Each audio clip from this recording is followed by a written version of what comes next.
Shri Venkateswara gold తాకట్టులో ఉన్న మీ బంగారాన్ని విడిపించి కొనబడును.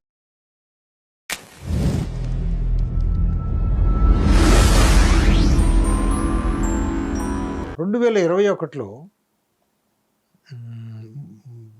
పశ్చిమ బెంగాల్లో ఎలక్షన్లు అయినాయండి, రాష్ట్ర అసెంబ్లీ ఎలక్షన్లు. అక్కడ పాపం అక్కడ ఏంటంటే ముస్లిం పర్సంటేజ్ ఎక్కువ, హిందువుల మీద అత్యాచారాలు బాగా జరుగుతున్నాయి. సో వీళ్ళు కూడా ఆర్ఎస్ఎస్ కూడా వాళ్ళతోనే బయటికి ఇటువైపు కానీ లోపల అటువైపు.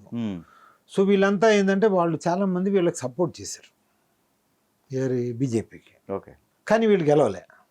సీట్లు బాగా పెరిగినాయి, బాగా వచ్చినాయి. 294 సీట్లు ఐ థింక్ వీళ్ళు దాదాపుగా 100 వరకు అట్లా వచ్చిండదు.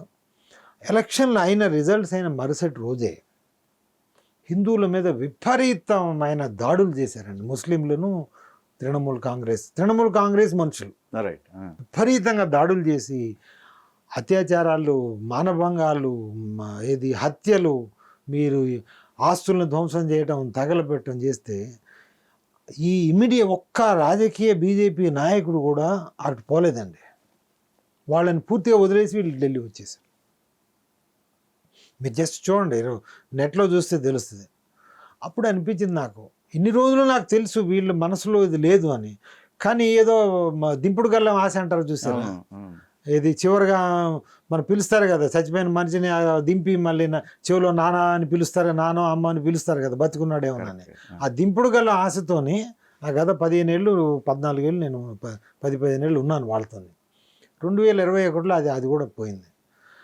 అసలు మీరు మంచి చేయడం పోగా హిందువులని మీ రాజకీయ యజ్ఞంలో సమిధలాగా వాడుకుంటున్నారు అని ఇంకా నాకు వీళ్ళతో అసలు లేదు. వీళ్ళు ఉన్నంత వరకు హిందూ సమాజానికి హాని తప్పిస్తే మీకు మంచి ఏనాడు జరగదు అని నేను వాళ్ళతో తెగదాం. సార్, ఇప్పుడు మీరు అడుగుతున్నా అంటే ఈ చర్చలో మొత్తం ఓవరాల్గా చూసినట్టయితే ఆ రెండు ప్రధానంగా సమాన హక్కులు. ఒకవేళ హిందువులకు సమాన హక్కు వచ్చిందనుకోండి, వాళ్ళు ప్రశాంతంగా ఉంటారు. మరి వాళ్ళ రాజకీయ భవిష్యత్తు అదే కదా, నేను అది ఎగ్జాక్ట్లీ ద పాయింట్. అందుకోసం వాళ్ళు హిందువులు కాదని సో అదే అనిపిస్తుంది మీరు చెప్పిన వెర్షన్ అంతా చూస్తుంటే. ఎందుకంటే వాళ్ళు హిందువులు అయితే నిజంగా వాళ్ళు హిందూ సంస్థ అయితే ఆర్ఎస్ఎస్ కానీ బీజేపీ కానీ ఆ హిందువుల వైపు ఏమాత్రం వాళ్ళు హిందూ శ్రేయోభిలాషులు అయితే ఇది చేస్తారు కదా. సో కాబట్టి హిందువులను రాజకీయంగా వాడుకోవటం యజ్ఞంలో, వాళ్ళ రాజకీయ యజ్ఞంలో హిందువులు సమిధలు అంతే. ఇప్పుడు 2 పాయింట్లో సార్, గుడులు ఏవైతే ఉన్నాయో అవి ప్రభుత్వం నుంచి రిలీజ్ కావాలి. రెండోది సమాన హక్కులు అంటున్నారు కదా, ఏంటి అండి కొంచెం వివరంగా చెప్పండి. సమాన హక్కులు అంటే ఏం లేదండి, రాజకీయంగా ఇప్పుడు హక్కులు పెద్ద ప్రాథమిక హక్కులు 3-4 ఉంటాయి. ఒకటి రాజకీయ హక్కు. రాజకీయ హక్కులో మనకి ఇబ్బంది లేదు, ఎందుకంటే ప్రతి వాడికి ఒక ఓటు ఎవరైనా పోటీ చేయొచ్చు.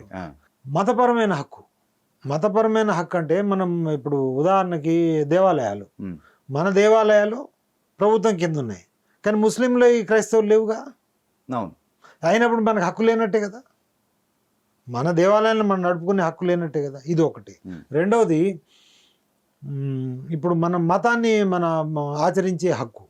మీరు ఎక్కడెక్కడైతే మన హిందువులు మైనారిటీలు అయిపోయారో అక్కడ వీళ్ళు మతం ఆచరించడానికి వీలు లేకుండా అయిపోయింది. ఇప్పుడు మీరు కాశ్మీర్లో 5 లక్షల మంది హిందువుల్ని తగలేసి మొత్తం బయట నెట్టేశారు, చాలామందిని చంపారు. అది ఒక మారణ హోమం లాగా జరిగింది హిందువుల మీద. ఎందుకు జరిగింది? అక్కడ హిందువులు మైనారిటీలు అయిపోయారు. మైనారిటీలు అయిపోతే నువ్వు నీ మతాన్ని పాటించడానికి వీల్లేదు. అట్లాగే ఇప్పుడు మేఘాలయలో కొన్ని ప్రాంతాల్లో అయితే వాళ్ళు శవాలను దహనం చేయనీయరు క్రైస్తవులు. వీళ్ళేదో పెద్ద క్రైస్తవులు ఇక్కడ వీళ్ళేదో రిలీజియన్ ఆఫ్ లవ్ అని తొక్కతోలు అని చెప్తారు, కానీ మీరు మేఘాలయ పోండి, ఇక్కడే మన దేశంలోనే అక్కడ హిందువులు 2%, 3% ఉన్నారు. వాళ్ళ చనిపోయిన వాళ్ళ శవాలని వాళ్ళు దహనం చేయనీయరు.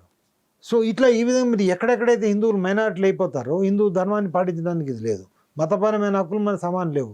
సో మత మార్పిడి అనేది నేను చాలాసార్లు చెప్పాను. మత మార్పిడి హక్కు అనేది క్రైస్తవమును ఇస్లాంలో వాళ్ళ మత గ్రంథాలు చెప్తే ప్రతి క్రైస్తవుడు, ప్రతి ముస్లిము ఇతరులను మతం మార్చాలి, ప్రపంచం మొత్తం కేవలం క్రైస్తవులు కానీ ముస్లింలు కానీ ఉండాలని వాళ్ళ బైబిల్ ఖురానే చెప్పుద్ది. అందుకోసమే వాళ్ళు క్రిస్టియన్ మిషనరీసు, పాస్టర్లు, పాద్రీలు, వీటివైపు ముల్లాలు, ఉలేమాలు, తబ్లీగీ సంస్థలు అది రోజు పనిచేస్తుంటాయి ఎవడైనా మతం మార్చడానికి. కానీ హిందువులు అనేది అది కాదుగా. మన చట్టం, మనం ధర్మ గ్రంథాల్లో ఎవడి మతం వాడితేనే మనం చెప్తాము. అయినప్పుడు ఇప్పుడు నాకు మతం మార్పిడి అంటే ఏంటో తెలియదు, మీరేమో మతం మార్చేవాళ్ళు. మన ఇద్దరికి సమాన హక్కులు ఇస్తే మీరు నా మీద ఆక్రమణ చేస్తారు, కానీ నాకేమో నువ్వు మతం మారితే నాకు అవసరం లేదని నేను చెప్తాను. కానీ మీరేం చెప్తారు, నువ్వు మతం మారడం, నా మతం మారాలి. సో ఈ మతం మార్చే హక్కు అనేది అందులో కనిపించే సమానత్వంలో ఉన్న అసమానత. ఉదాహరణకి ఇంతకుముందు టీవీ చెప్పాను, అది ఉదాహరణ ఏంటంటే ఒక శాకాహారి ఒక మాంసాహారి, ఇద్దరికి మీరు మాంసాహారి భోజనం అక్కడ పెట్టారనుకోండి, మాంసాహారి బ్రహ్మాండంగా భక్షిస్తాడు, మరి శాకాహారి ఏం తినలేడు. మరి మీరు అన్నారు కూడా, అయ్యా నేను శాకాహారి నేను తినలేదంటే, నేను భోజనం పెట్టను, నా వంతు నువ్వు తింటావో లేదా అది నీ ఇష్టం అని అంటే, ఇది రాజ్యాంగం అట్లా చేసింది. ఇప్పుడు శాకాహారికి మాంసాహార భక్షం ఎట్లయితే అది ఒక వృధానో, అట్లాగే మత మార్పిడి హక్కు అనేది హిందువులకు వృధా. మీరు జంతువుల్లో కూడా అడవిలో చూడండి, మీరు ఒక తోడేలుకును ఒక జింకకి మీరు ఎవరెవరినైనా చంపుకోవడానికి మీకు హక్కులు ఉన్నాయని అన్నారనుకోండి, జింక బలి అవుతుంది, అంతేగా. ఇప్పుడు ఈ హక్కు దాంట్లో మనం బలి అవుతున్నాం. సో అది అసమానత్వం కదా. అది సమానం అంటే ఏంటి, రాజు అనేవాడు బలహీనుని రక్షించాలి బలవంతుడి నుంచి, అంతే కదా. ప్రభుత్వం అంటే ఏంటి, బలహీనులు రక్షించాలి. ఈ విషయంలో హిందువులు బలహీనులు.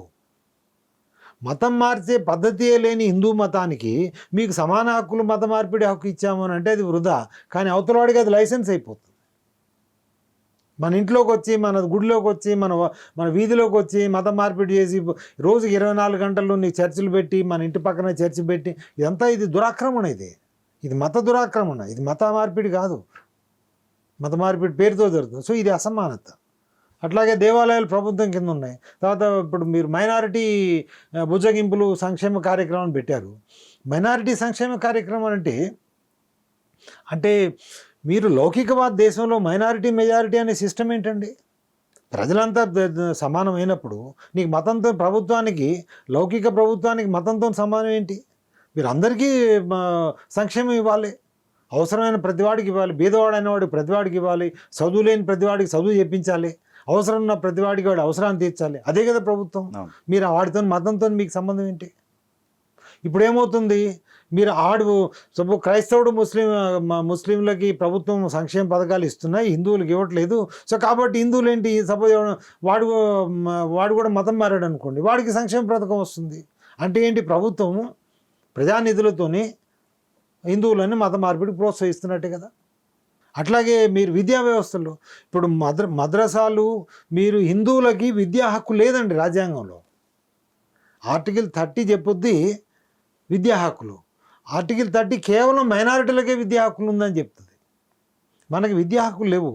అయినా మీరు అడగొచ్చు, మరి ఇన్ని విద్యా సంస్థలు ఏం పెడుతున్నారు? హక్కులు 2 రకాలు ఉంటాయి. ఒకటి ప్రాథమిక హక్కు, అంటే ఇది రాజ్యాంగం ద్వారా సంక్రమించింది. ఇంకోటి పౌర హక్కు, అంటే సివిక్ రైట్స్. మీరు రాజ్యాంగం ద్వారా సంక్రమించిన హక్కును మీకు ఉల్లంఘించబడింది అనుకోండి, మీరు నేరుగా హైకోర్టు కానీ సుప్రీంకోర్టు కానీ పోవచ్చు. కానీ పౌర హక్కు పోతే మీ కింద మేజిస్ట్రేట్ కోర్టుకు పోవాలి. మేజిస్ట్రేట్ కోర్టులో మీరు అవుద్దా?